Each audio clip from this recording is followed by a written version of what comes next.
আজি আহিছোঁ এটা নতুন ভিডিঅ' লৈ।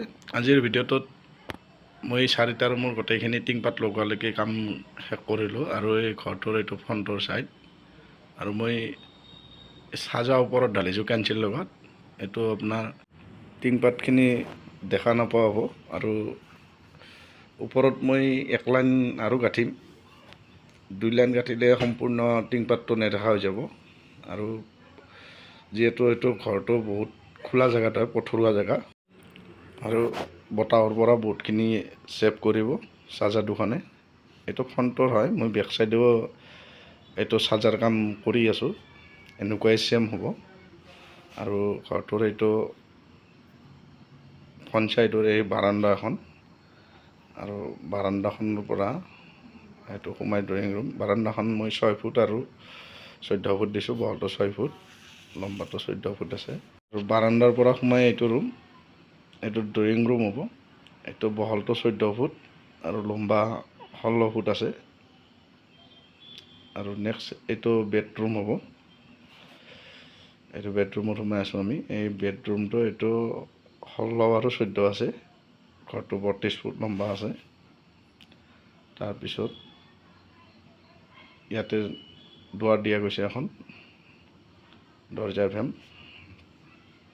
আৰু পিছফালেও আছে এটা, আৰু এইটো এটা হ'ব বেডৰুম। আৰু এই বেডৰুমটোৰো মই চাইজটো 14 বাই 14 দিছোঁ স্কুৱাৰ।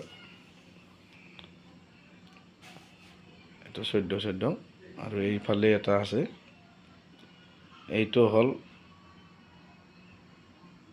14 আৰু 12 আছে আৰু এইটো গেষ্ট ৰুম হ'ব। আৰু এতিয়া মোৰ এই ঘৰটোৰ গাঁথনি সম্পূৰ্ণ শেষ হৈছে আৰু আপোনালোকে দেখি আছে এইটো পিছফাল হয়। এইটো পিছফালৰ মই চাৰ্জাৰ কাম কৰি আছোঁ আৰু প্ৰায় চাৰ্জাৰ চাটাৰিং হৈ গৈছে। এতিয়া আমি ঢালাইৰ কাৰণে আমি মছলা মাৰি আছোঁ। মছলাটো যোগালীজনে বনাই আছে, মছলা হ'লে আৰু ঢালি দিম।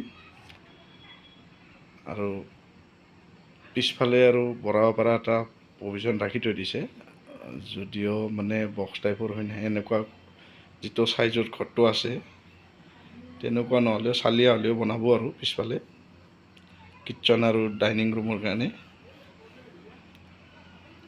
আৰু এই নিচেই ওচৰতে এখন চকন আছে, শ্মশান এইখন। আৰু এইটো বহুত খোলা জেগা হয়, পথাৰৰ জেগা, সেয়ে আমি টিংপাতখিনি ছেভৰ কাৰণে চাৰ্জাৰবিলাক বনাই আছোঁ। আৰু মোৰ চেনেলত যদি আপোনালোকে নতুনকৈ আহিছে, চেনেলটো ছাবস্ক্ৰাইব কৰিব আৰু শ্বেয়াৰ কৰি দিব এটা। আৰু ভিডিঅ'বোৰ চাই কেনেকুৱা লাগে কমেণ্ট কৰি জনাব। আৰু আজিৰ ভিডিঅ'ত মোৰ ক'ব লগা ইমানখিনিয়ে। ধন্যবাদ।